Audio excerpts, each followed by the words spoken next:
Yep, that's right, I'm fitting a roll cage. The catch is, I'm having to do it without any instructions. Why? Well, because it didn't come with any. I've got a couple of really dark photos to reference, which isn't ideal, so it's going to be a bit of trial and error. Mainly error, not gonna lie. But old Daft Arse here is going to do it all by himself, so join me as I put myself through this absolutely torturous job of dismantling a Mini until I can get this half cage to fit. I'll run you through what I think is the right way to do it first time at the end of the video. Spoiler alert, I didn't do it first time, but for now, go grab yourself a cuppa, get sat down, and let's get into it.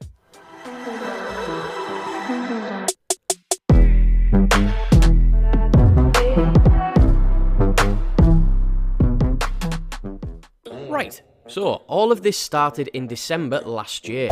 It was a Saturday night, I'd had a few beers and a mate of mine fired over a link to a guy who was selling off a mix of brand new and used car parts off his GP3 mini track car.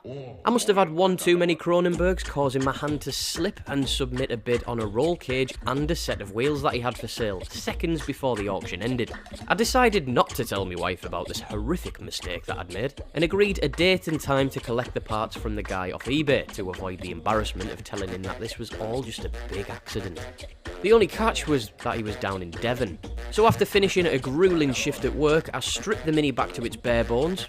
What I mean by that is I took the passenger and rear seats out and set off the next day on a 700-mile or 13-hour round trip. Once I got there, we eventually figured out how to squeeze a roll cage and 4 wheels with mounted tyres into a Mini, which is an extremely tight fit, but doable. And once everything was settled up, I set off on the return leg with the goods. God, that was a long day. Now fast forward 2 months and I'll hand it over to real-life Luke stood in his freshly plastered hallway telling you what's about to happen. In a bit. So, we're back home with the cage. It is from 𝙁𝘖 Motorsport. It's got the gussets and everything welded in. Obviously it's powder coated red, which I think will probably go quite nice with the Mini. Only thing is, there's no fitting instructions, so I'm going to have to go nip out into the car, go have a look and see what I have to take off to get this thing in. It does come with a bag of bolts, which is good. I don't have to go and get any hardware for fitting it. I just need to go figure out how it's going to fit in the bloody car now. You're not going to be any help, are you? So, where are we going to make a start? If we open the boot up, have a quick look in here. Obviously, back seats are going to have to come out because that's where the cage is going to go. It's an absolute mess because Pooch has been in there. Rear bench will have to come out, I'd imagine. You'd sort of do like a rear seat delete. I hate that word, but that's what people call it nowadays. The cage isn't going to go in this way. It's probably going to have to go in through either the passenger or the driver's door. So I'd imagine the seats are going to have to come out as well because they don't really fold that far forward.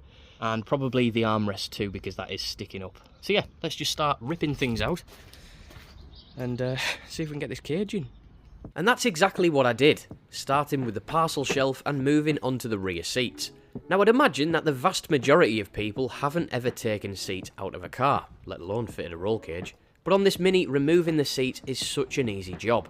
The backrests in the rear are held in with literally one 8mm bolt, and once that's out, all you have to do is tilt them so they're roughly at 45 degrees, and they just slide out with a mounting point. The bench is even easier to remove. Just give the front of it a good old tug, oi oi, and it pops out. Hoovering the car out is one of my least favourite jobs to do, to be honest, but you can make it so much easier for yourself if you just take the seats out. And the fronts are just held in with 4 bolts on either side. So once you've got your bolts out, all that's left to do is this little clip here.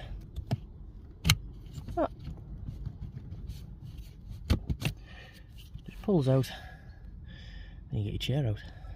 Now these seats are heavy, but I've got no need to swap them out because I actually quite like them. I do have some upgrades for them later in the video, so they won't be looking like this when they go back in. After I blew a load of dust into the car, well done Luke, I set to work vacuuming it all out to make it look half presentable for the rest of the video. You're welcome. Right, so we're not fully valeted, but it's a lot better than what it was. I'm digging under them seats, but I haven't hoovered it out since last year now. I'm going to get the cage in after I've removed this armrest, this cup holder, and I'm fairly sure when we put the cage in so I could transport it back up here from Devon to put the car into gear, so I could take the handbrake off, because the handbrake was still too high as well. So the centre console itself can stay put, but a few bits attached to it will have to be removed so I can make space for the cage to be put in. First off is the cup holder, which is held in by a T20 Torx screw and a couple of plastic clips. And make sure if you're going to take on this job yourself to invest in a decent set of Torx bits, because they love using them in this thing. And then once the cup holder was out the way, it was just the armrest that had to come off too. There's a plastic cover covering over the bolts that you need to remove, and once they're out, just lift it out of the little recess that it's sat in. Right, so I've just got the armrest out. The armrest has still got that stupid phone charger in there. You can't fit a modern phone in the armrest anymore, so I'll probably end up disconnecting all of this, but for now I've just laid it into the footwell. What have I got to do next? Well, I've dropped the handbrake, I've put it in first gear. I think it's time to get the cage in. Whoa, a little bit premature there. Story of my life. I thought it'd be a good idea to have a quick look to see if I could find where the cage actually mounts to first before lifting it in. So I started stripping the carpets back. I'm fairly sure it's going to be somewhere behind here where the back of the cage actually bolts into. So what I've done is I've taken out all of the clips for the carpet. I'm just on with taking off this little piece of trim, if I can actually get the Torx bit back in there. There's another T25, what's this, T40 I think, to get these bits out. There's the same on that side too. And then once these bolts are out and this bit of plastic trims off, I should just be able to pull the carpet back over and find out where this cage bolts into. And then I've got to do the same with the front carpet, but just pull it forward. I did initially think I could just leave the carpets in and just peel them back a little bit, but it really wasn't going to take that much longer to take them all out. So that's what I decided to do instead, and now the back of the Mini is starting to look extremely bare. Alright, you can see I'm starting to accumulate quite a bit of trim. That's because I've taken out everything in the back. Started off with those clips that I showed you earlier on, the rest of the carpet, the trim that goes around the back of the boot latch. And then I've just started to take off. I've disconnected the seat belts, and then I'm going to have to peel this little section back on the rear quarter so I can get the carpet out from underneath, I think. And then we can go about getting the cage in the car. Finally, thought I was going to do that about an hour ago. I peeled away the front carpet from in between the rear cards and the bench and folded it up out the way. Next up, it was finally time to take a good look at this cage because, as you can tell, it's actually brand new and never been fitted. The guy who bought it ended up selling his track car, which was a GP3 Mini, before he had the chance to put it in, so it's just been sat in the garage for a year accumulating dust. This is a very good time for me to mention that if you're going to carry out any kind of modification, no matter how big or small, you should always contact your insurer and let them know, because you don't want your cover to be void if the worst happens, do you? I've had many people ask me before who I use for insurance, and the answer is 𝙁𝘼𝑃ℎ𝑙𝑢𝑘𝑠. They're the largest specialist motor insurance broker in the UK, and it doesn't matter what you're trying to insure. It could be a Mini with a roll cage, a Japanese K-truck, a supercar, or a hot rod. If you give them a bell, you'll get through to one of their insurance experts who'll be able to give you the best quote there and then over the phone. I've used 𝙁𝘼𝑃ℎ𝑙𝑢𝑘𝑠 for quite a few of my cars in the past, and this is the first time that I've actually set up a multi-car policy because, well, I'm lucky enough to have two motors signed the drive at the moment. And within 15 minutes they'd answered the phone, took all my details, gave me a quote, took my payment, and sent me all my documents. Can't argue with that, can you? If you need to get a quote for your motor, I'll drop a link at the top of the description so you can go and check them out. Right, now's the time to try and wangle this thing in. Of course, the first try was a fail. I had to spin it around 180 degrees and put the front of the cage in first. And that means I'm going to have to spin the cage around 180 degrees once it's actually in the car. You can see it is an extremely snug fit, which is exactly what you want with a roll cage, but it does mean fitting it is going to be a bit of a challenge. And it's a good job I took that armrest out, because there is absolutely no way this thing would fit in with that thing still stuck up in the centre console. With a little bit of swearing, I started to make good progress. I could see I was going to have to twist it and get the rear feet out the driver's door so I could kind of stand it back up. And once I did that, I managed to haul the full frame back into the car with about 5mm of clearance. Not looking too bad there, are we? I accidentally turned the ignition on with my arse, which is a pain, and I'll tell you why a bit later on. But don't be fooled into thinking that this process only took 45 seconds or so. The full unedited clip of me getting this cage into the car was 20 minutes long. That's the power of editing for you. Makes you look like a pro. I started to get a little bit excited because I thought it was nearly in. We're nearly there. What a fucking naive idiot I am. It was at this point I realised that the plastic door cards, I'm not sure if you're meant to call them that when they're not physically attached to a door, but I'm gonna. Well, they were in the way, and no matter how hard I pulled on the cage, they were not going to flex enough to allow the cage to fall into place. Not only that, but when the front of the cage dropped off the bench, I had a mini heart attack, because I imagined it slicing directly through the wiring harness. I tried again, but I was having no success, so I decided to strip the cards out of the rear of the Mini, and once they were out, I finally realised where the back feet of the cage were mounted to. Right, I have fucked about way too long trying to get this in now, but I finally figured out that these two bolt holes are for here. Well, it looks like they are anyway. There's no need for this. This is in the way now, this is for the back seat. In theory, if I remove that, that'll expose these two bolt holes, and those line up with that. The front will sit on the bench. I'm probably going to have to take this inside plastic trim off on that quarter. I'd imagine there's going to be a hole that needs to be drilled right near that wiring harness, and there's one underneath there too. So I'll best take that off first, take these out, and then we'll lift it into position. Thank fuck for that.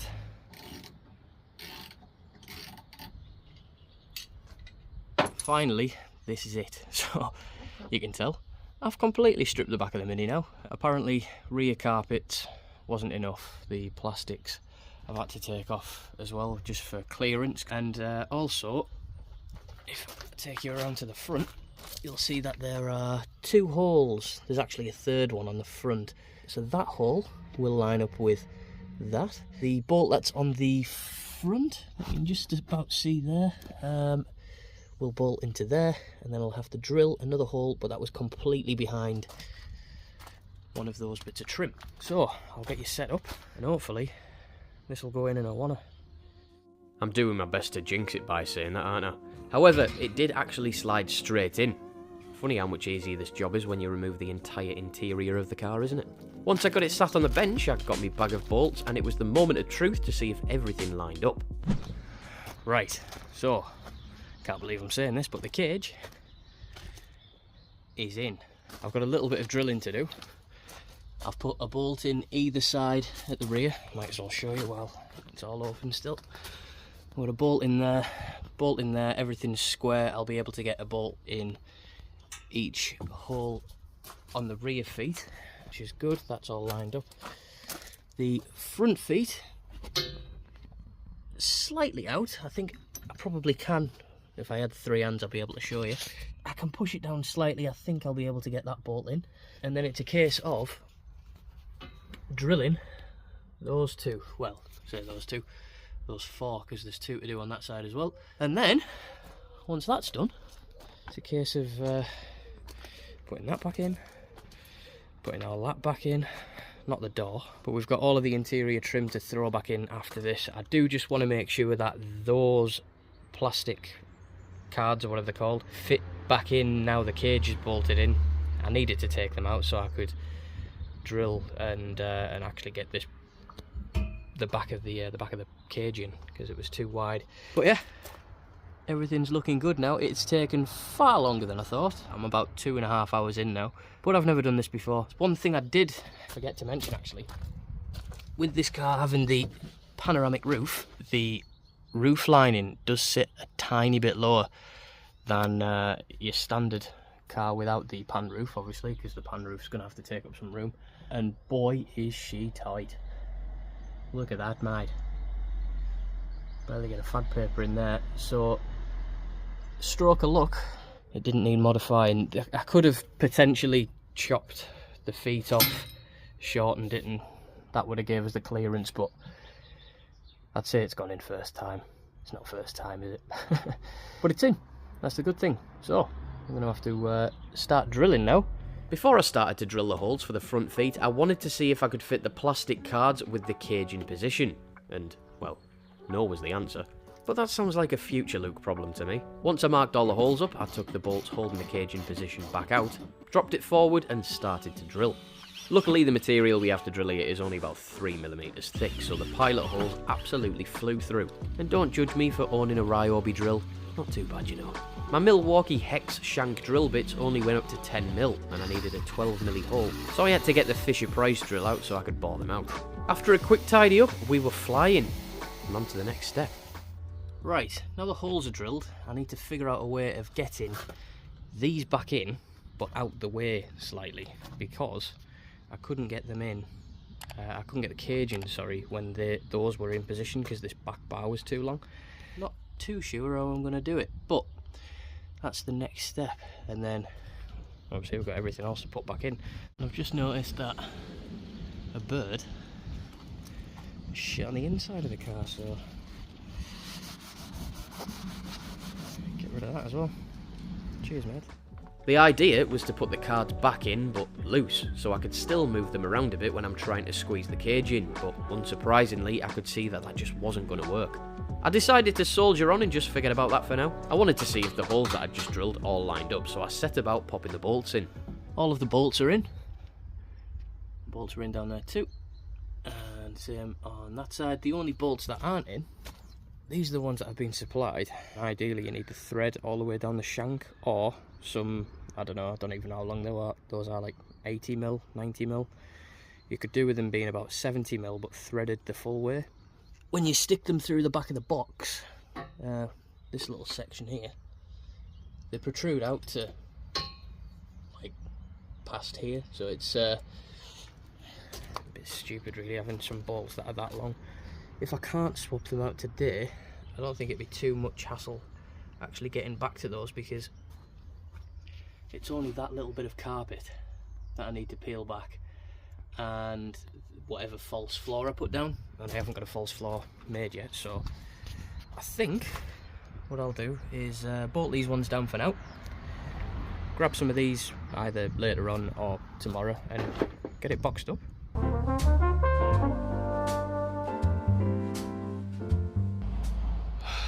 Right, well, I'm not sure what's going on. You can't fit these cards back in once the cage is in, and you can't fit the cage with the cards in. So unless they require a bit of modification, i.e. cutting fuck out of, I don't see any other way that they can fit in. So I think that's what's going to have to happen, unfortunately. Going to have to chop some mini up. You can see that the rear of the cage has scratched the plastics when I've been trying to rive it in, so I didn't actually mind chopping these since they were damaged anyway.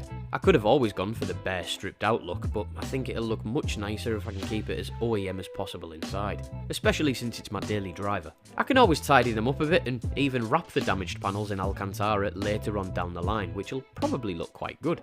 Once the holes were cut into the plastics, the cage just fell into place. Lovely stuff. Well, almost. It's 5:15. I started this job at about 10:30 this morning. It's just been a ball ache pretty much from the beginning. The instructions I got from SW Motorsport, I didn't actually get any fitting instructions, but I did message them. They said all you had to do was remove the rear carpets and this carpet down here. Fair enough. That's all I did. Couldn't get the cage in because of these door cards. Took the door cards out, fitted the cage. Everything was spot on. Couldn't get the cards back in because of the cage. Put the cage back in, couldn't put the cards back in. So it was just a right fuck on. Eventually, I got the bolts in. There is one more to fit, but I need to go get some new ones. But whoever designed where these bolts go, there is absolutely no space on the backside. There's no way I can get a camera down there either. There's no space to get a spanner in. Ended up getting a set of 𝙁𝘼𝘾𝙀𝘽𝙊𝙁 down there to get a nip on it, but time to put everything back together. And to add insult to injury, forgot to put that on,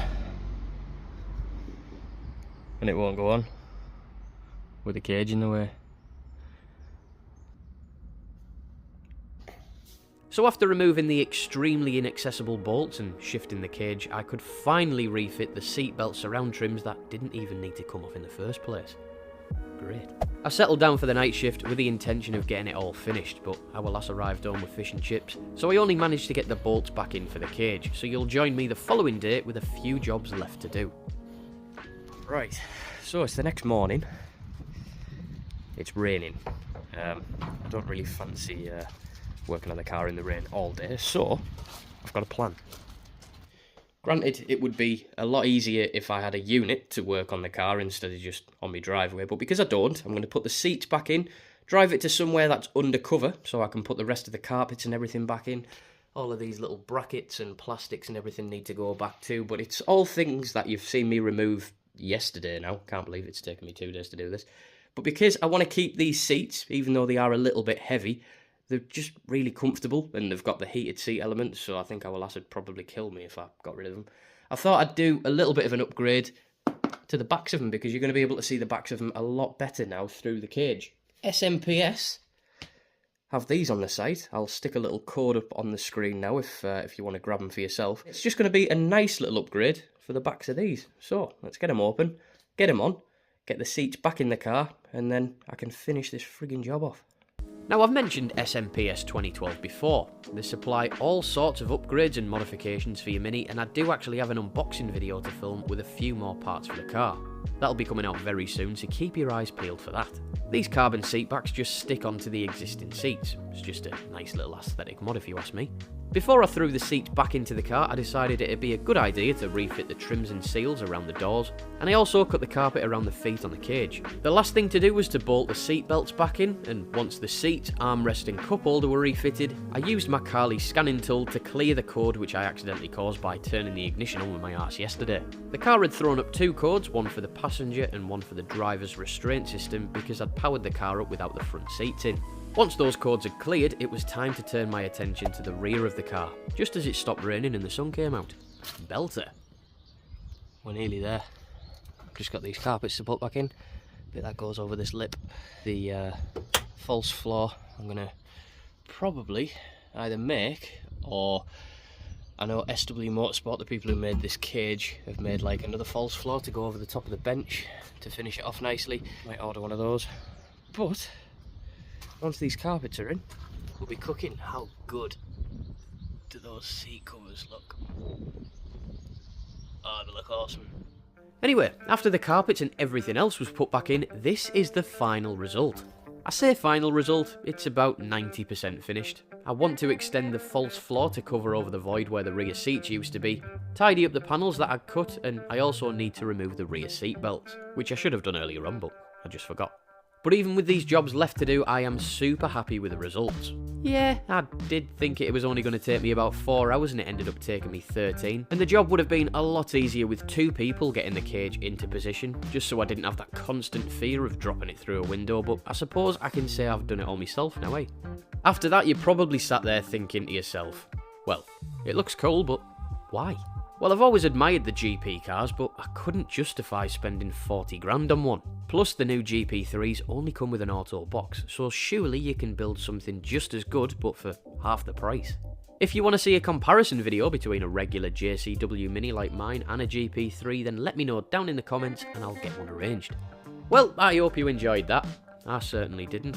Basically, if you're gonna do it yourself, just cut the damn plastic trim to save you a whole load of time and pain. That's it for now though.